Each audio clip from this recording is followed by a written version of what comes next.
Good morning friend. आज हम लोग संविधान के सीरीज में एक लास्ट टॉपिक संविधान संशोधन पढ़ेंगे। ये हमारे संविधान में भाग 20 में है और अनुच्छेद 368 में है। ये क्वेश्चन पूछा जाता है कि कौन सा ऐसा भाग है जिसमें एक ही अनुच्छेद है, तो वो यही है ना, ध्यान रखेंगे।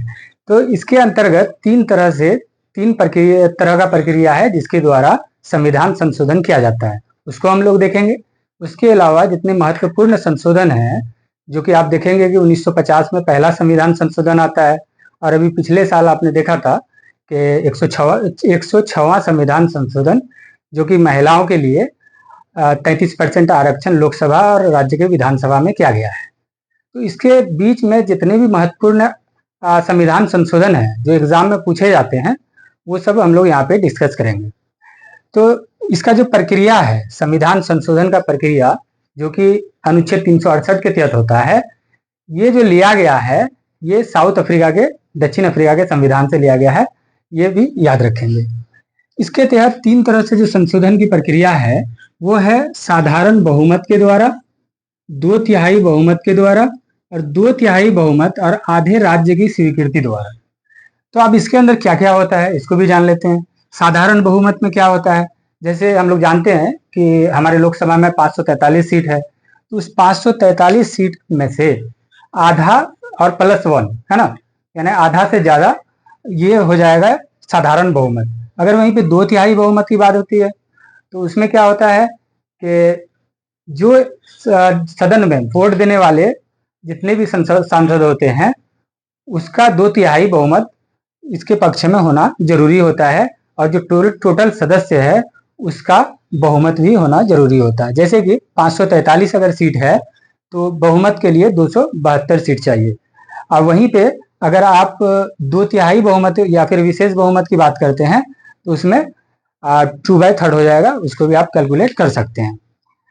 तीसरा है 2/3 बहुमत और आधे राज्य की स्वीकृति, यानी कि सदन में जो वोट देने वाला सांसद है उसका 2/3, उसके अलावा आधे राज्य की स्वीकृति भी जरूरी है। इसके अंदर भी देखेंगे कौन कौन सा संशोधन होता है। तो साधारण बहुमत के द्वारा जो संशोधन होता है वो हम लोग देखते हैं कि नए राज्यों का निर्माण करना हो, या फिर राज्य के किसी भाग का एक दूसरे राज्य में विलय करना हो, या फिर आपको नाम परिवर्तन करना हो। अभी देखते हैं ना, यूपी में हर जगह नाम परिवर्तन होता रहता है, तो ये सब साधारण बहुमत से होता है, इसलिए आसानी से हो जाता है।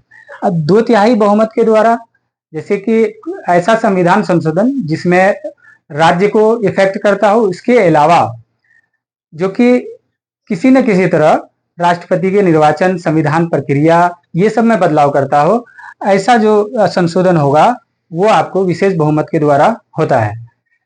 अब देखेंगे कि जैसे समवर्ती सूची हम लोग पढ़े हैं कि 3 तरह का सूची है, केंद्र सूची, राज्य सूची और समवर्ती सूची। तो अगर समवर्ती सूची का कोई विषय पर कोई कानून बनाना हो, उसके लिए कोई संशोधन लाया गया हो, वो आ जाएगा विशेष बहुमत के अंतर्गत। अगर वहीं पे राज्य सूची का कोई विषय है, अगर उस पर संशोधन किया जाना जरूरी है, उस पर संशोधन करना है, तो उसके लिए आधे राज्य की स्वीकृति भी अनिवार्य है। तो ये सब कुछ पॉइंट है जिसको कि याद रखना है। उसके अलावा जो महत्वपूर्ण संशोधन हुए हैं, हम लोगों ने भी बोला कि पहला संविधान संशोधन 1950 में होता है। उसके अलावा अभी जो हाल फिलहाल में 106वां संविधान संशोधन होता है, तो इसके बीच में बहुत सारे संशोधन है जो एग्जाम में पूछे जाते हैं बार बार, उसको हम लोग यहाँ पे देखेंगे।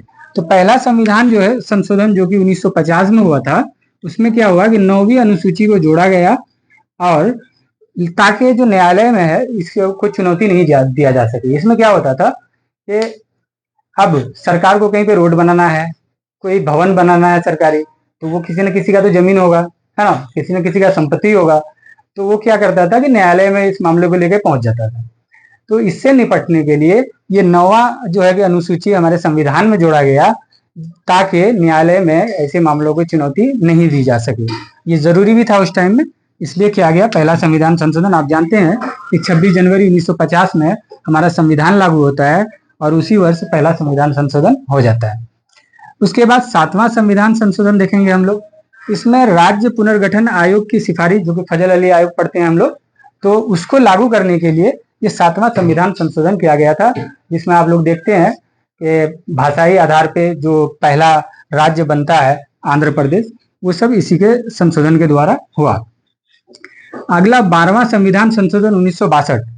तो 1961 में जो पुर्तगाली ईस्ट इंडिया कंपनी थी, जो कि गोवा दमन द्वीप पे अधिकार किया हुआ था, तो 1961 में जब वो जो है कि गोवा दमन द्वीप को हमारे भारत को सौंप के जाता है, तो उसके बाद 12वां संविधान संशोधन 1962 में गोवा और दमन द्वीप को केंद्र शासित प्रदेश के रूप में हमारे भारत में शामिल कर लिया जाता है, अनुसूची 1 में शामिल किया जाता है। तो ये था 12वां संविधान संशोधन 1962। उसके बाद 16वां संविधान संशोधन 1963 में देखेंगे। इसमें क्या है कि अनुच्छेद 19 में संशोधन किया गया और इसे सीमित किया गया। जैसे हम लोग देखते हैं कि 16वां संविधान संशोधन आर्टिकल 19 की बात हो रही है, तो इसमें क्या है, स्वतंत्रता है, 6 तरह की स्वतंत्रता है जो हम लोग पढ़े थे। हाँ, तो उसमें जो है कि सीमित किया गया उसको। उसमें क्या है कि हाँ ठीक है भाई, आपको सभा करने की स्वतंत्रता है, बोलने की स्वतंत्रता है, लेकिन इससे किसी दूसरे की जो है कि मूल अधिकार प्रभावित न हो, ये सब प्रक्रिया इसमें जोड़ा गया था। उसके बाद देखते हैं हम लोग 22वां संविधान संशोधन 1969। इसमें मेघालय राज्य का निर्माण किया जाता है, असम से अलग करके मेघालय राज्य बनाया जाता है। तो उसके लिए 22वां संविधान संशोधन 1969 में होता है। अगला है 26वां संविधान संशोधन 1971।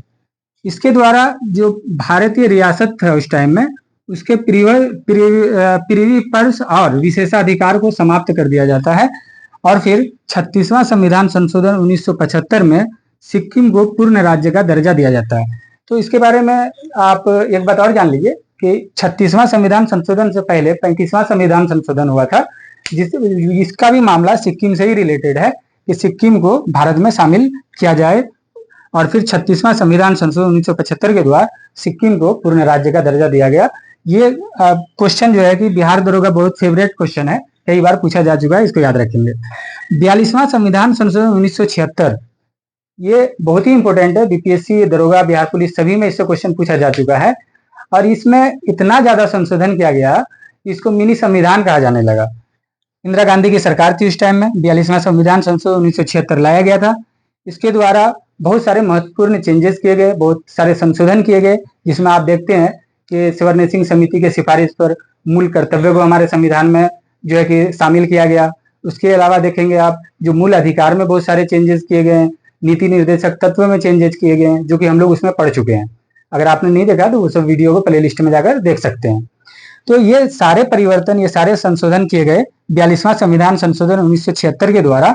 उसके अलावा आप देखेंगे कि संविधान में जो मूल कर्तव्य जोड़ा गया और प्रस्तावना में भी संशोधन किया गया, और इसमें समाजवादी, पंथ निरपेक्ष और अखंडता शब्द जोड़ा गया। प्रस्तावना में ये पहला और अब तक का ये एक ही संशोधन है जो कि प्रस्तावना में किया गया था। तो ये सब इंपॉर्टेंट है, ये याद रखेंगे, ये भी कई बार पूछा जा चुका है एग्जाम में। तो ये हमारा 42वां संविधान संशोधन था। इसके बाद जो 44वां संविधान संशोधन 1978 में आता है, वो इसके काउंटर पे आता है, उसको अभी हम लोग देखते हैं। तो हम लोग पढ़ रहे थे इसमें 44वां संविधान संशोधन 1978। ये भी इम्पोर्टेंट है क्योंकि 42वां संविधान संशोधन के बाद जब इंदिरा गांधी की सरकार जाती है, उसके बाद ये संशोधन होता है, जो कि 42वां संविधान संशोधन को काउंटर किया जाता है बहुत हद तक। तो इसमें जो मूल अधिकार से संबंधित अधिकार है, 19F में जो संपत्ति का अधिकार है, उसको मूल अधिकार से हटा दिया जाता है और इसको 300A अनुच्छेद में शामिल किया जाता है और उसको कानूनी अधिकार बना दिया जाता है। ये इंपॉर्टेंट है, कई बार पूछा गया है। तो जो फंडामेंटल राइट्स है, मूल अधिकार है, उसमें जो संपत्ति का अधिकार था जो कि 19F में था, उसको मूल अधिकार से हटाकर कानूनी अधिकार बनाया गया, इसको याद रखेंगे। उसके अलावा जो हम लोग पढ़ते हैं कि अनुच्छेद 352 क्या था, आपातकाल, राष्ट्रीय आपात।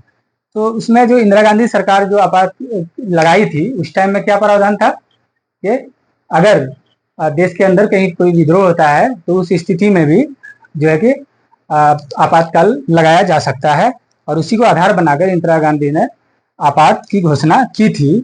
इसलिए जब 44वां संविधान संशोधन में ये प्रावधान किया गया कि सशस्त्र विद्रोह होगा तभी आपात लग सकता है, तो ये प्रावधान भी आपको 44वां संविधान संशोधन में किया जाता है।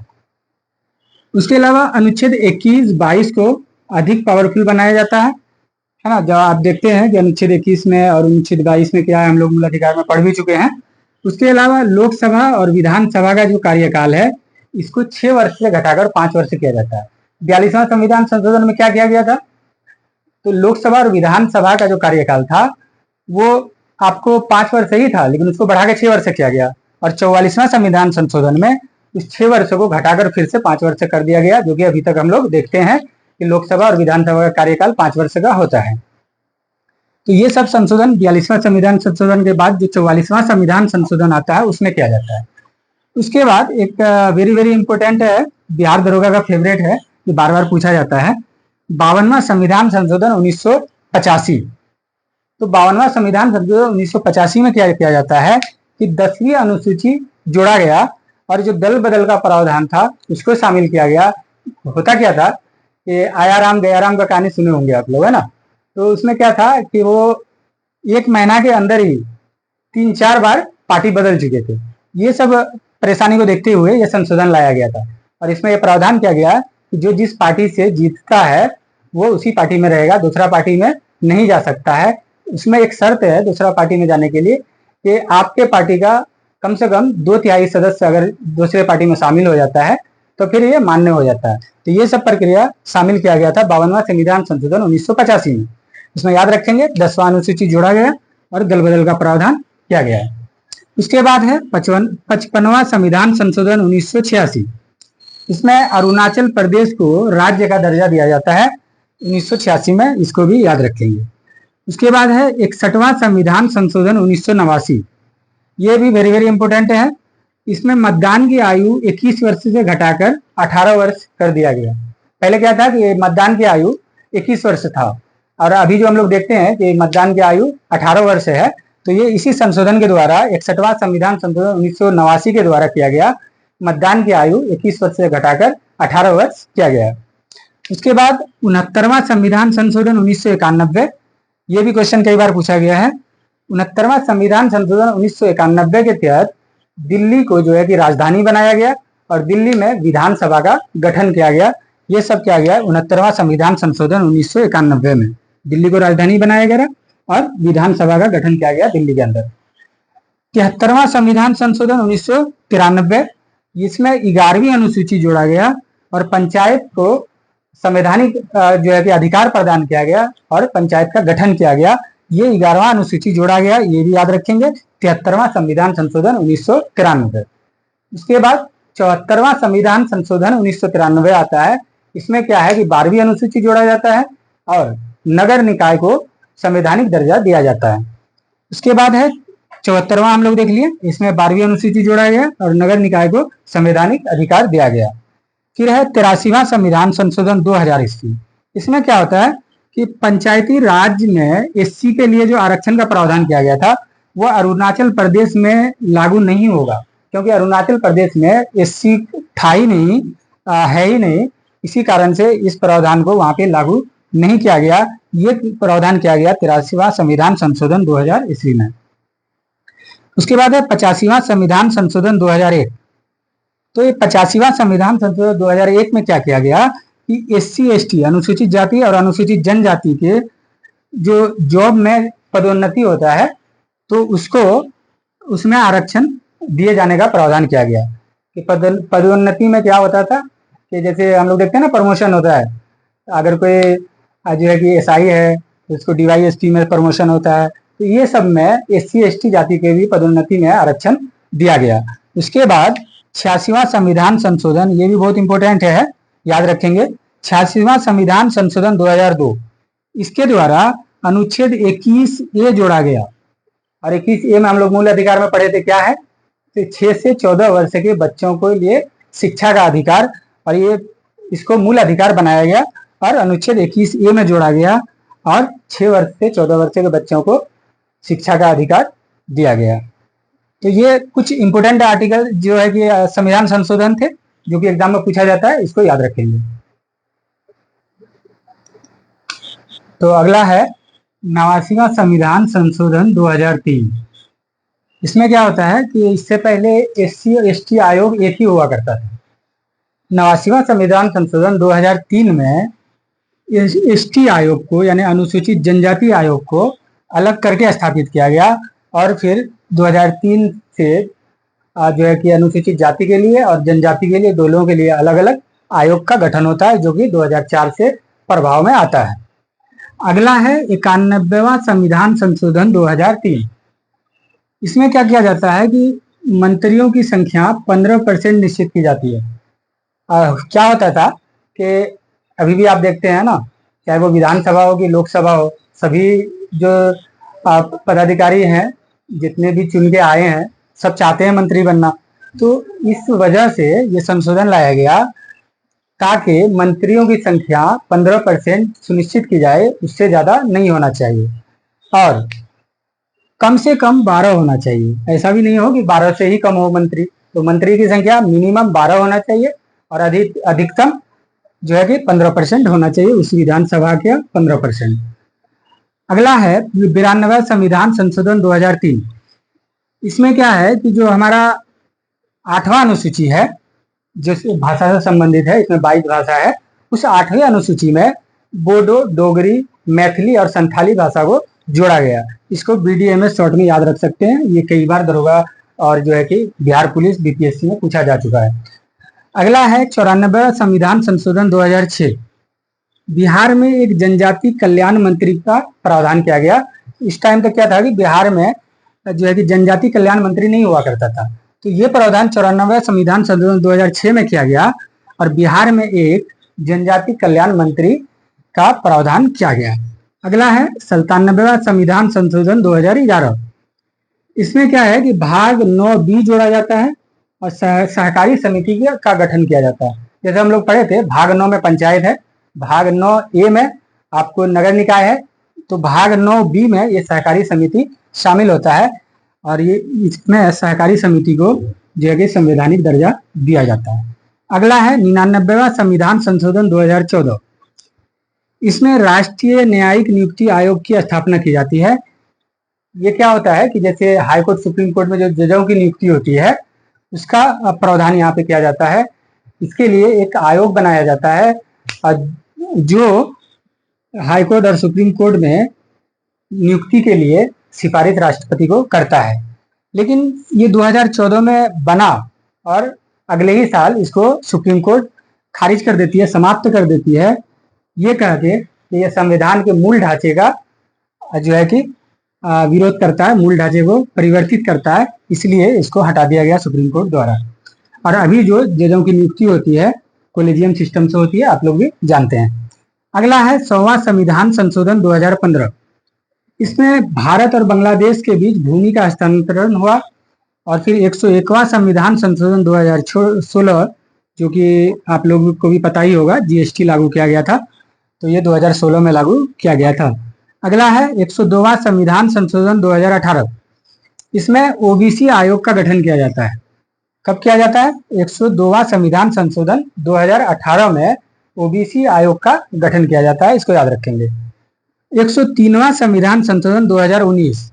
इसमें EWS के लिए 10% आरक्षण का प्रावधान किया गया, ये आप लोगों को याद ही होगा। तो ये 103वां संविधान संशोधन के द्वारा EWS के लिए 10% का आरक्षण किया गया। और फिर 104वां संविधान संशोधन 2019 में लाया गया, जिसमें SC/ST का जो आरक्षण है उसको 2030 तक बढ़ा दिया गया। और जो एंग्लो इंडियन के लिए जो आरक्षण का प्रावधान था, लोकसभा में 2 एंग्लो इंडियन के सदस्य का मनोनीत जो है कि राष्ट्रपति कर सकते थे और विधानसभा में 1 एंग्लो इंडियन को अगर उसका प्रतिनिधित्व नहीं होता है तो राज्यपाल उसको नियुक्त कर सकते थे। ये सबको समाप्त कर दिया गया, एंग्लो इंडियन का आरक्षण को समाप्त कर दिया गया। ये 2 प्रावधान है, ये जो है कि जो कि पिछला BPSC एग्जाम हुआ उसमें पूछा भी गया है। अगला है 106वां संविधान संशोधन 2023। ये बहुत चर्चा में था। इसमें क्या है कि लोकसभा और विधानसभा में महिलाओं के लिए 33% आरक्षण का प्रावधान किया गया और ये जो अगला जनगणना होगा उसके बाद ये लागू होगा। अभी लागू नहीं हुआ है, लेकिन ये प्रावधान किया गया है कि लोकसभा और विधानसभा में महिलाओं के लिए 33% आरक्षण होना चाहिए। ये अच्छा प्रयास है, ये होना भी चाहिए। तो हमको उम्मीद है कि आप लोगों को ये अच्छा लगा होगा। अगर ये अच्छा लगा तो इसे ज़्यादा से ज़्यादा शेयर करें स्टूडेंट तक। धन्यवाद।